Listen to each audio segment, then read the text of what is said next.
Greetings everyone and welcome to ADV in Japan. Super excited today as I'm going to be finally putting in that FuelX lite that I've been wanting to put in for quite some time now. And I'm also going to be making an upgrade to the Airbox lid there as well too. So this is a follow-up video to the air intake modification video that I posted a few weeks ago where I put on this pre-filter on the air intake snorkel. Now I received several comments on that video on questions on exactly what was I trying to accomplish. You know, if you're looking to upgrade the air intake system in terms of providing more airflow, this is not necessarily going to do that. And you made some other recommendations. And so I've taken those recommendations and I'm going to be doing this video today. Now I'm going to be discussing some of the differences between modifications done to the Airbox and then modifications like I've done in that previous video to the snorkel itself. What's the two different outcomes that these modifications produce, and the advantages and disadvantages, and kind of what you might want to consider before you actually go out and do these modifications. So if you don't care about that information and you just want to see what the install is like, go ahead and skip forward to the install and you can just watch that. However, if you are interested in what these two kinds of upgrades produce on the bike and you want to learn a little bit more about the intake system here, then definitely stick around as we're going to get into it.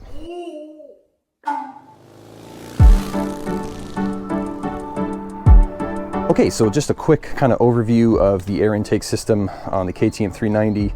So you've got your Airbox right here, and the Airbox is essentially responsible for sending clean air into the engine.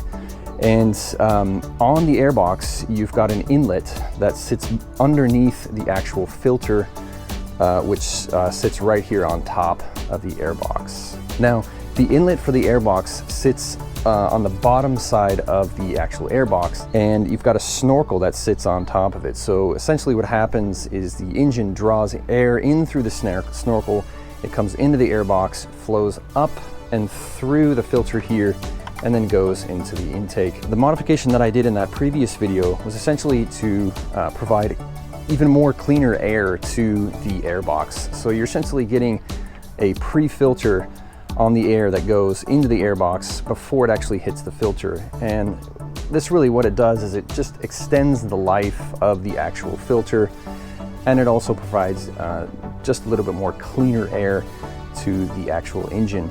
The other thing too about these pre-filters is they will absorb a little bit of water, so if you do get a little bit of water back here, you can definitely be sure that that water will not get into the actual engine itself. So if you are really concerned about providing the cleanest amount of air possible to the engine, and that could be for several reasons, you know, for example, if you live in a desert area, you've got tons of dust, tons of sand that you're riding into, then certainly this kind of an upgrade would be highly recommended. Otherwise, you're probably going to be replacing this filter a lot more often than what they recommend in the actual manual. And that can be costly. The other thing too is if you don't have access to these kinds of filters in your country, or they're expensive and the shipping is expensive, then certainly that is an upgrade you may want to think about. Now, when I made this upgrade, that was certainly the case for me as I live in Japan. However, I've since then actually found a great website where I can pick up some OEM filters, so that actually has not really become a problem anymore for me. However, it doesn't hurt to provide cleaner air to the actual engine, right?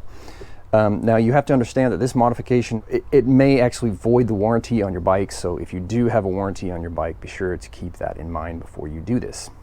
So essentially this is the outcome of putting a pre-filter on your snorkel. You're essentially just providing cleaner air. In my previous video, I mentioned that there could be some possible, improvements to the amount of air that is being provided to the engine, but on further thought, watching some videos and doing some more research, this upgrade actually does not produce a whole lot in that area. That said, you also do not have to purchase a FuelX because you're not really changing the air fuel mixture enough. I think the stock ECU can probably handle the very small difference in the air fuel mixture that will occur by doing this upgrade. So that brings me to the other types of modifications that you can do to the Airbox. If you are really concerned about getting more air into the engine, which will improve engine performance, then you want to look for upgrading one of two things. You can upgrade the lid, as I'm going to be doing today. And what that involves is just purchasing an aftermarket lid that has a filter on it. There's several companies that provide these for KTM 390. There's the Kuber, there's the DNA filter, which I'm going to be putting on today. The other upgrade you can do is to upgrade the filter itself, and that will work too as well.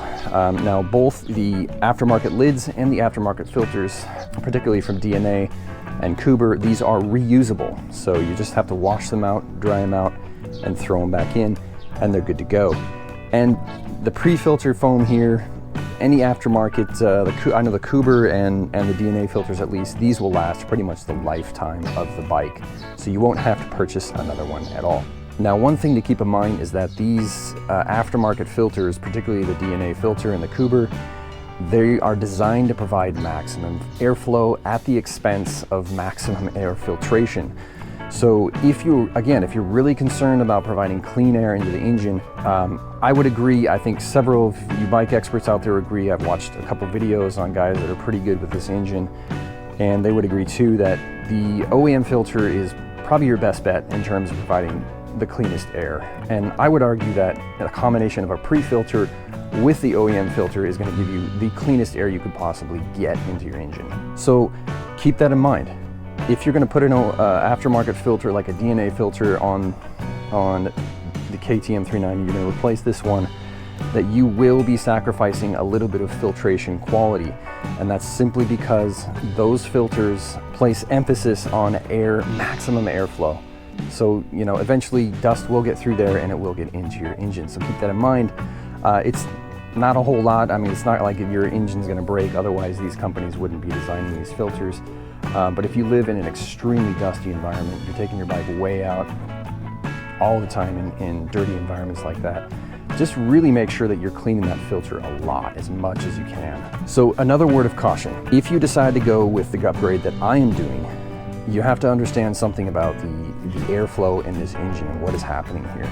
So as I mentioned in the beginning, the airflow travels in through the snorkel underneath this filter and comes up and then into the intake. If you do a lid filter upgrade, like the DNA filter that I'm going to be putting on, this is a much larger area than here. So air is going to take the path of least resistance, and the engine is going to draw the overwhelming majority of its air from here. That said, this is the only filter that's going to be acting on providing clean air to your engine. This will have nothing to do with that, hardly any to do with that process. That's what I think. We're going to test this out. So keep that in mind. Again, if you live in a really super dirty area, you're taking this bike out all the time, it's just something you want to keep in mind. You just have to make sure that you really clean this filter, perhaps more often than what is recommended. So let's go ahead and get in this little experiment. I want to try this out. So what we're going to do is I'm going to turn the bike on, and with the OEM lid on there, we're just going to see kind of the airflow, how strong is the airflow here on the engine itself. And we're going to test that by using a small feather here, and just going to put it right next to the intake there and see how the engine draws air through. Then what I'm going to do is I'm just going to completely remove the lid, and we're going to do the same test again and see if air is being drawn from the snorkel. And then finally, I'm going to go ahead and put on this DNA filter and see what happens then, do the same test. So let's go ahead and give this a try.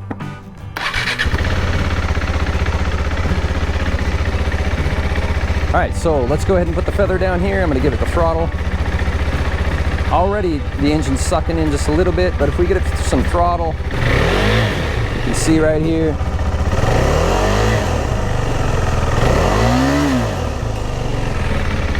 the engine is definitely pulling from here 100%.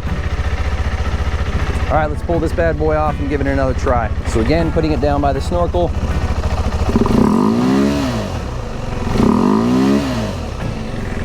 Zero. There is zero air being pulled from the snorkel at this point. 100% of it, again, the path of least resistance, 100% of just pulling all from here.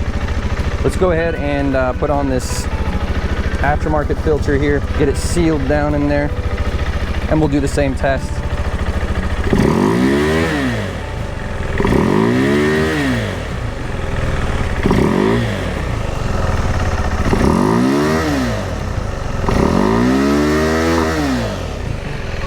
Okay, so the results of our empirical test there showed that with the lid off, basically this is pretty much totally out of the picture, the snorkel. There's zero air is being drawn in by the engine from the snorkel. Now I put on the aftermarket filter and it did draw in a little bit of air, but I would argue that the overwhelming majority of the air is being pulled in from that lid. Now it's possible that if you were to put on an aftermarket filter, that it would produce slightly more airflow inside here with this on. All right, so let's give this one a try. And what we're simulating here is basically, you know, perhaps, again, somebody purchasing an aftermarket filter, putting it inside there like a DNA filter, and then putting on a lid like this too as well. And we'll see if this actually has any effect at all.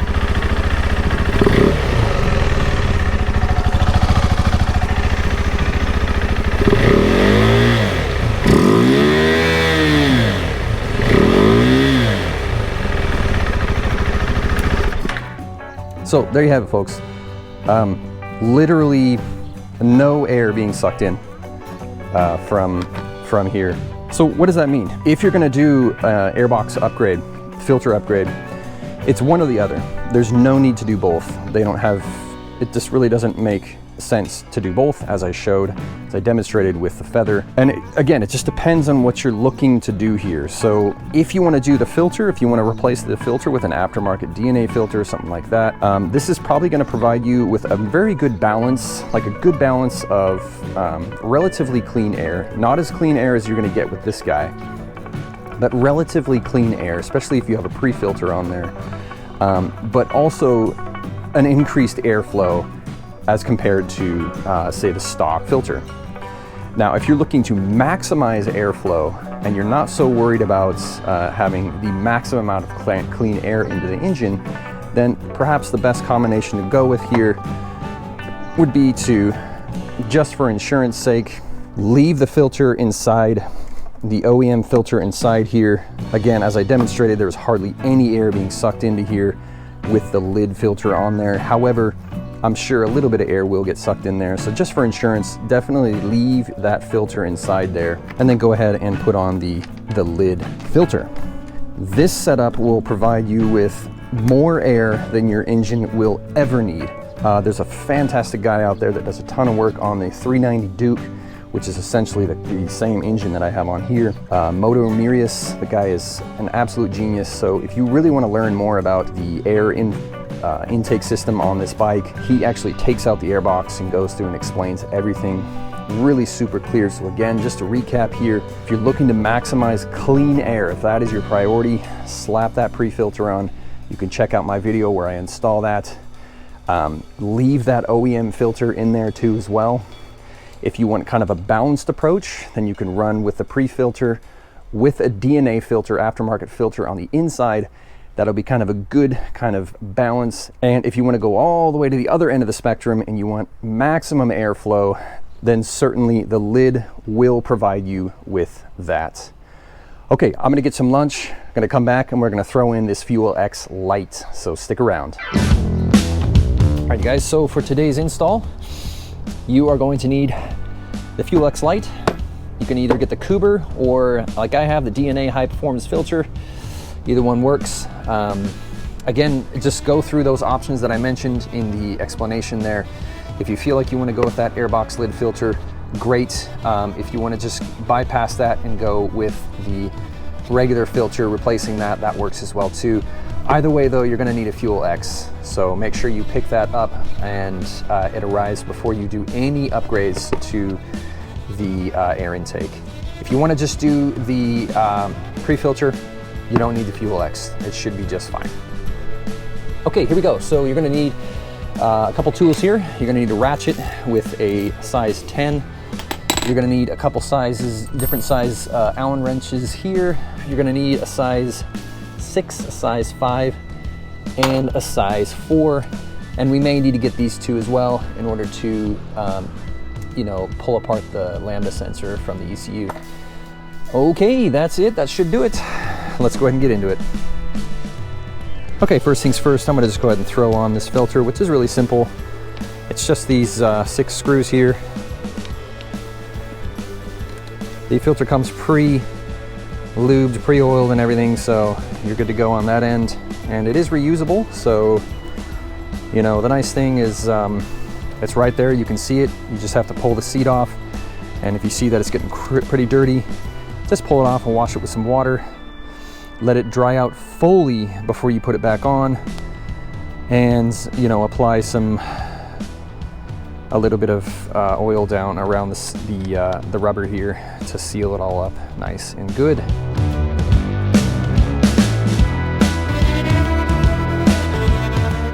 All right, so that's that. All right, so here is the FuelX. In the box, you get a couple things. You get the FuelX itself, the necessary cables that come with it. You get some cable ties, a little keychain, some stickers, and then a quick start guide. Inside here, you can find a QR code, and you can find your bike, specific bike, and how to install it. So essentially what the FuelX is doing is it runs in between your oxygen sensor, the lambda sensor, and your ECU. So the way it does that is essentially you're going to be disconnecting the lambda sensor from the ECU, and then you're going to be plugging those ends into each one of these. So you're basically splicing into that wire that goes from the lambda sensor, the oxygen sensor, into the ECU. Now, I've seen several people do this in several different ways. The lambda sensor connector is right behind this. Not necessarily, it actually sits a little bit deeper inside the bike. I've seen some people be able to get their hands in there. I've got pretty big hands. I was not able to do that. So I'm gonna go through the fuel tank. I'm gonna remove the fuel tank and show you guys how to do that. Go through the top. It just was a lot easier for me to get access to that connector and to make the installation, and it just is easier for wiring too as well. And the other thing I like is you don't have to take off the crash bars, you don't have to do any of that stuff, you don't have to mess with any of this. You just remove the fuel tank, which you guys is a lot easier than it sounds, and you can get just a lot easier access to everything. So let's go ahead and do that.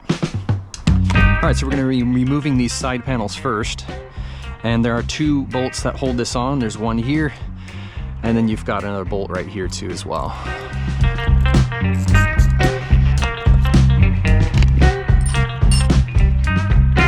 Okay, so once you have those two bolts off, it's pretty easy to pull this thing off.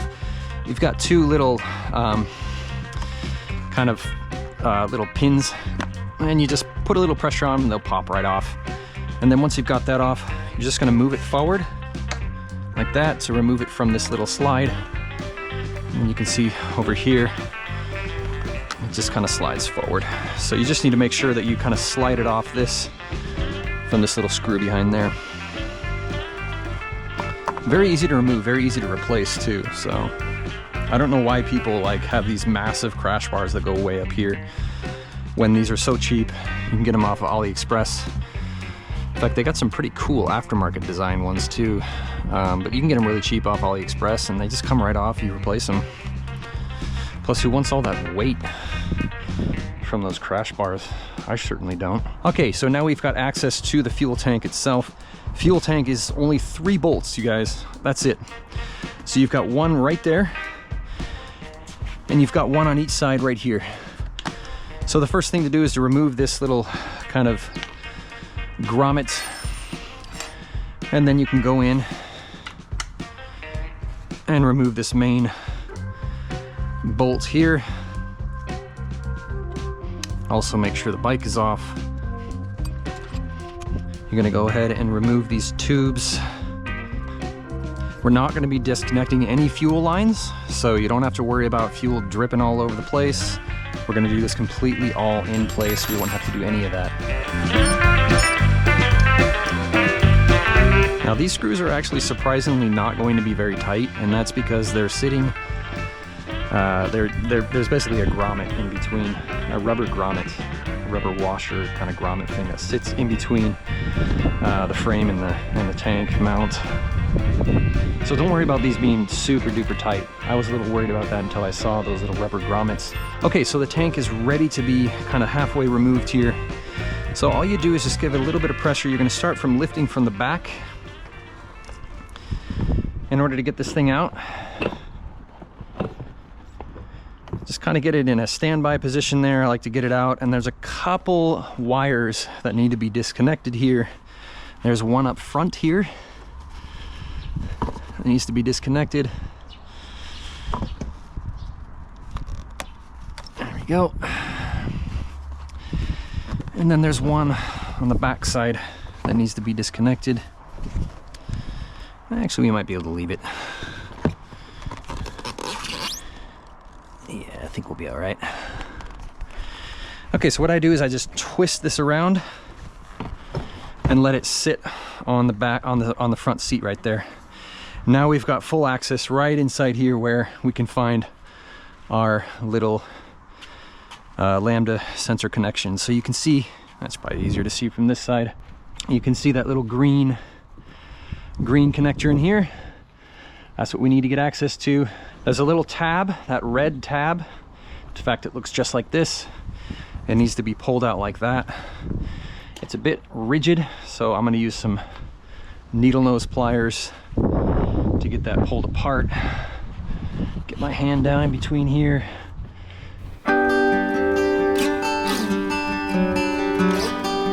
All right, pulled it apart, we're good to go. It comes right out. Once you pull that red thing off, it just comes right out. All right, so get our FuelX here.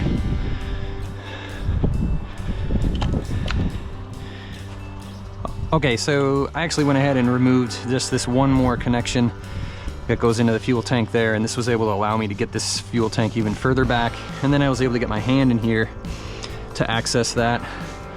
Should be able to get this on a lot easier now.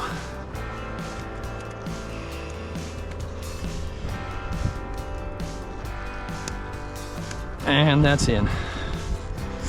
Very nice. Good. Now we just need to get the other one in.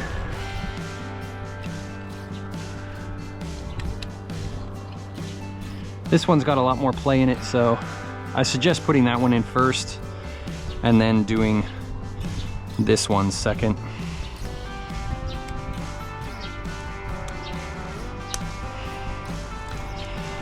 Good, so we've got our FuelX connected, good to go. So we're gonna go ahead and put the fuel tank back on, but first we need to route the FuelX wire here in the proper position where I want it. Actually, you know what, I'm just gonna run it with this. So let's go ahead and zip tie it to here.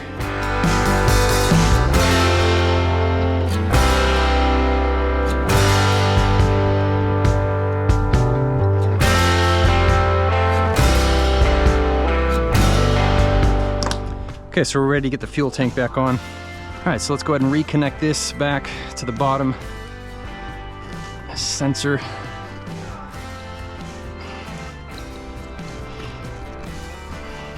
Okay, it's in. Now we can go ahead and again, just ensuring that the filter here is properly in. So again, you're gonna wanna make sure that there are no really twisty stuff going on here, that there's no pinching occurring. Otherwise you will lose your fuel supply and your bike won't turn on. Good.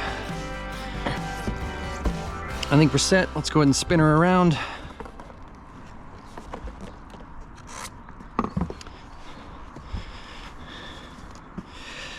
Again, just putting the front end in first.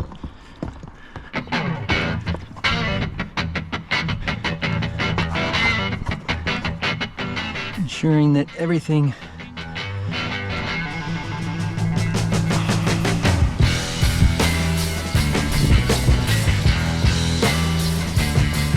good, got it on. Now one thing you want to do is start the bike with the fuel tank where it is to make sure that you don't have any pinches before you actually cinch it down. Sorry. Also, you got to make sure you connect all the sensors, otherwise you'll get an NTC failure.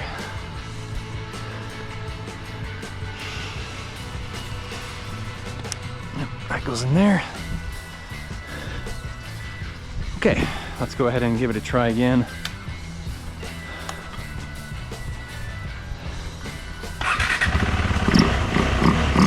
Good. Perfect. We got fuel going to the engine. Let's go ahead and reconnect these tubes up.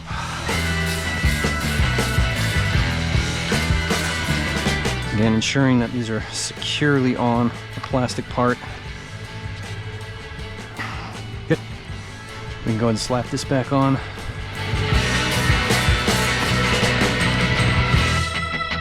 And let's go ahead and put this tank back together.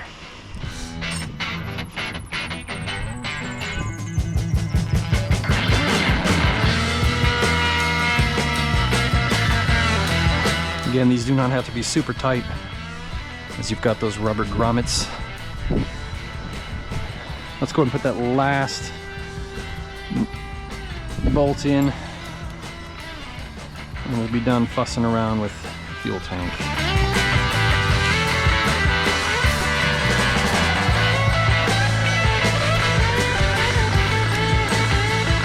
Good. Fuel tank is intact. Now we can go ahead and start wiring this thing up. So let's go ahead and remove this bar.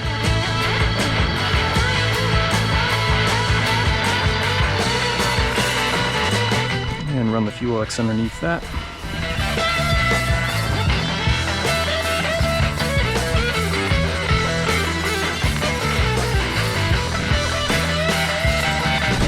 Again, you just get another zip tie.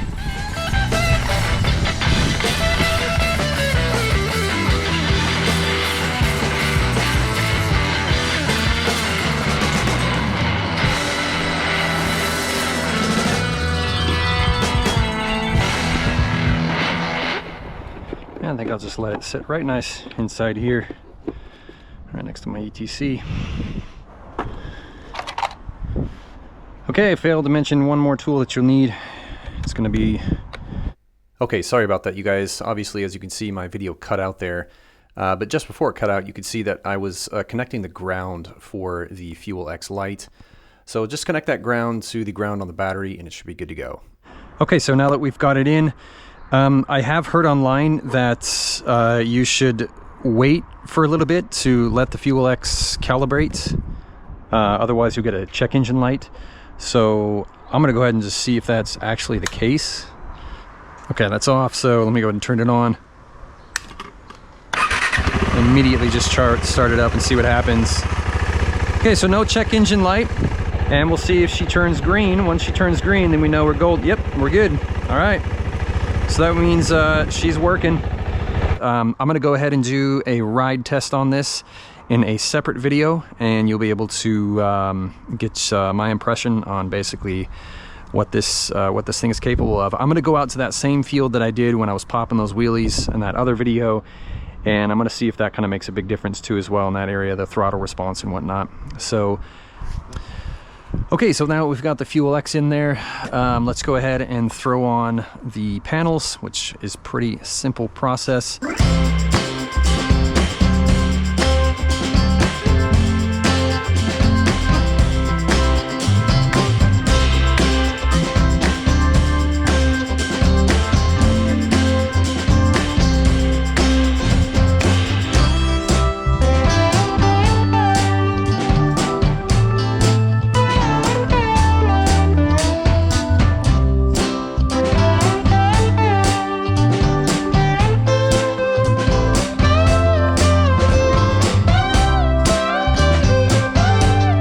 Okay, that's it. It's just a matter of putting the seat back on and everything is good to go, you guys. Thanks for sticking around on this installation. I do apologize on the kind of somewhat misinformation, or lack of information rather, in my previous video. Hopefully this will clear everything up for you guys. Really appreciate your guys' support and comments. Just keep them coming, you know. This is what it's all about. You're teaching me too as well, and I'm learning as well too. So again, if you noticed anything in this, just let me know in the comments. If you haven't subscribed already and you found this video helpful, definitely like and subscribe. It helps me out and it helps everyone else out that is interested in this kind of content, as it pushes my video up in the ranker and they get to see how this kind of stuff works. So cool. All right, you guys. Again, thanks for sticking around, and until next time, this is ADV in Japan, out.